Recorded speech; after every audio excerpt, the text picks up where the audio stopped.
Welcome friends. आज हम प्रमेय 6.1 करेंगे।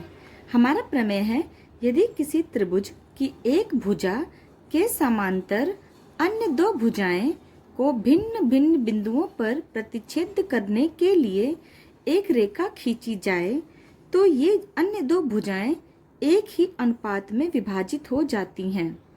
ये हमारा प्रमेय है। इस प्रमेय को आधारभूत समानुपातिकता प्रमेय भी कहते हैं। थेल्स प्रमेय, क्योंकि इसे थेल्स साहब ने दिया था इसीलिए इसे थेल्स प्रमेय भी कहते हैं।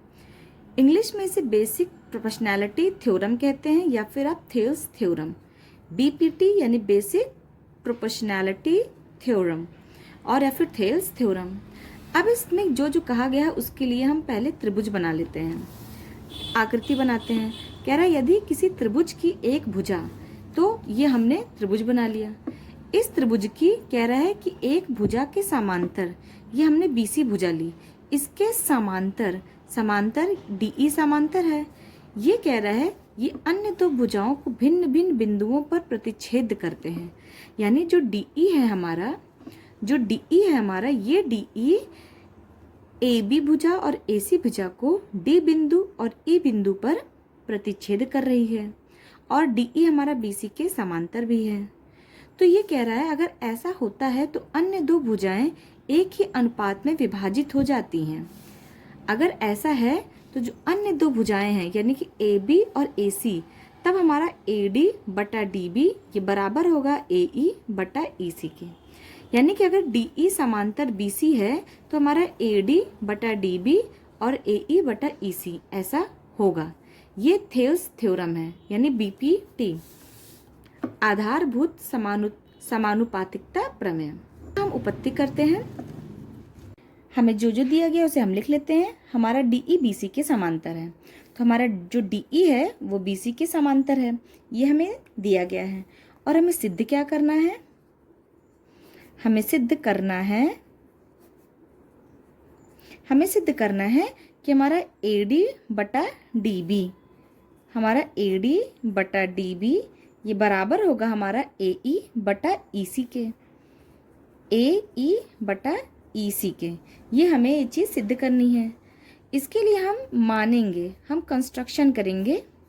हम मानेंगे कि हम एक DM लंबवत खींचेंगे AE के और EN लंबवत खींचेंगे AD के। हम DM लंबवत खींचेंगे AE के और EN लंबवत खींचेंगे AD के, और DC को और BE को जोड़ देंगे। तो उसी चीज़ को हम यहाँ पे लिख लेते हैं। हमने खींचा, हम मानेंगे कि हम DM AE के लंबवत है। दूसरा जो हमारा EN है, ये EN हमारा लंबवत है, EN लंबवत है हमारे AD के, और हम DC और BE को जोड़ देंगे। DC और BC को जोड़ेंगे। इतना हमने मान लिया। अब ADE त्रिभुज को देखिए।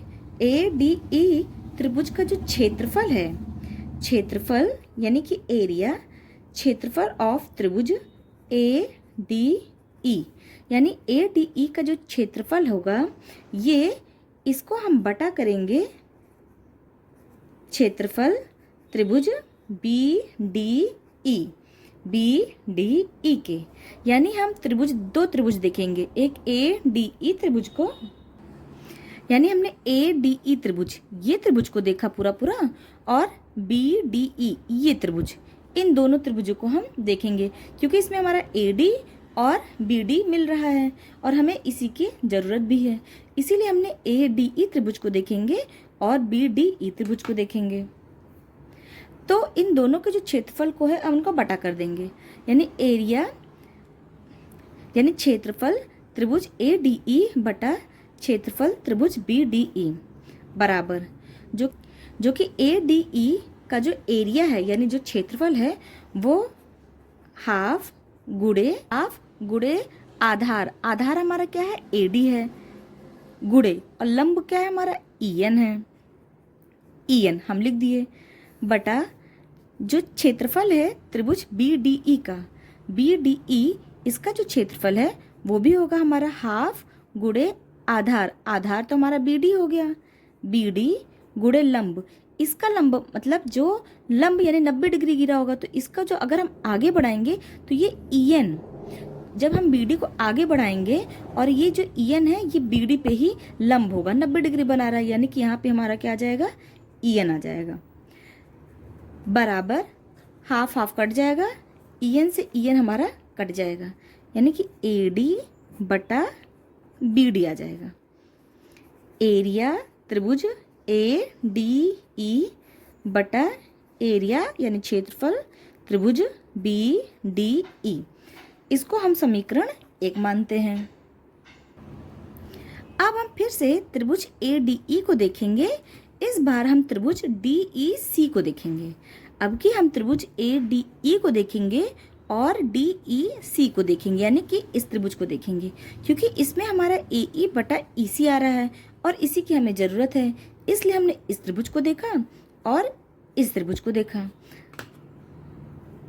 अब यहाँ से जो हमारा क्षेत्रफल है ADE त्रिभुज का, त्रिभुज ADE इसका जो हमारा क्षेत्रफल है उसको बटा करेंगे, बटा क्षेत्रफल DEC के, त्रिभुज DEC बराबर जो हमारा ADE है, अब कि इसमें हम AE हाफ गुणे, इसमें हम AE को मानेंगे आधार, AE गुणे और इसमें हम लंब लेंगे DM, इसमें हम लंब लेंगे DM बटा, अब क्षेत्रफल है DEC का ये हो जाएगा हमारा हाफ गुणे, इसका आधार हो जाएगा हमारा EC गुणे और इसका लंब क्या होगा, जब इसे हम थोड़ा सा आगे बढ़ाएंगे तो ये DM ही है जो हमारा EC पर भी लंब है, तो यानी कि हमारा यहाँ पे क्या आ जाएगा DM बराबर हाफ से हाफ कट जाएगा, DM से DM कट गया, आया क्या हमारा AE बटा EC। एरिया त्रिभुज ADE बटा एरिया त्रिभुज DEC, इसे हम समीकरण 2 मान लेते हैं। अब ध्यान से देखिए, जो हमारा त्रिभुज BDE है और त्रिभुज CED, ये दोनों त्रिभुज जो हैं, ये त्रिभुज और हमारा ये त्रिभुज, जो DE है ये DE और BC हमारा समांतर है, ये समांतर, इन दोनों समांतर रेखाओं के बीच ये दोनों त्रिभुज बने हैं, इसलिए इनके जो क्षेत्रफल होता है वो हमारा बराबर होता है, ये नियम होता है। तो इस तरह से देखिए, तो जो हमारा क्षेत्रफल है BDE का और DEC इसका और ये जो क्षेत्रफल है वो दोनों हमारे क्या हो जाएंगे, बराबर हो जाएंगे।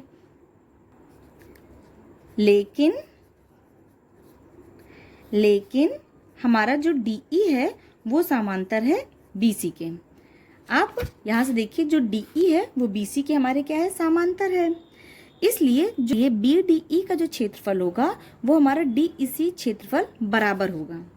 यहाँ हम, लेकिन DE हमारा समांतर है BC के, तो जो हमारा क्षेत्रफल है त्रिभुज DBE का वो बराबर हो जाएगा क्षेत्रफल त्रिभुज DEC का, यानी कि BDE और DEC इन दोनों का क्षेत्रफल क्या हो जाएगा, हमारा बराबर हो जाएगा। इसका हम रीजन लिख देंगे, 2 समांतर रेखाओं के बीच बने त्रिभुजों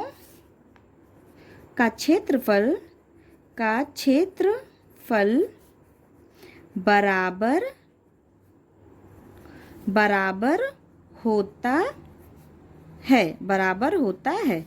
इसका हम रीजन लिख देंगे कि 2 समांतर रेखाओं के बीच बने त्रिभुजों का क्षेत्रफल बराबर होता है, यानी इन दोनों का क्षेत्रफल क्या हो जाएगा, हमारा बराबर हो जाएगा। समीकरण 1 और समीकरण 2 में देखिए, तो यहाँ से जो क्षेत्रफल ADE बटा क्षेत्रफल त्रिभुज BDE है और यहाँ पे क्षेत्रफल ADE बटा क्षेत्रफल त्रिभुज DEC है, लेकिन हमने देखा कि हमें पता है कि हमारा जो क्षेत्रफल है DBE और DEC ये तो बराबर है, यानी कि हमारा जो BDE है, BDE और DEC तो बराबर है, यानी ये जो नीचे ये वाला क्षेत्रफल और ये क्षेत्रफल तो बराबर है। हाँ, ये दोनों तो हमारे बराबर हैं, यानी हम इसकी जगह पे इसको लिख सकते हैं।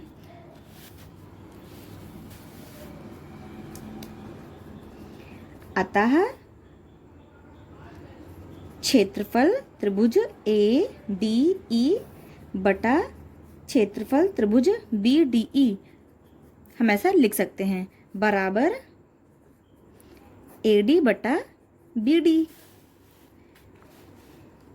हमने समीकरण 1 में क्या किया, जो BDE है इस BDE की जगह हमने BDE रहने दिया और ये AD बटा BD हो गया।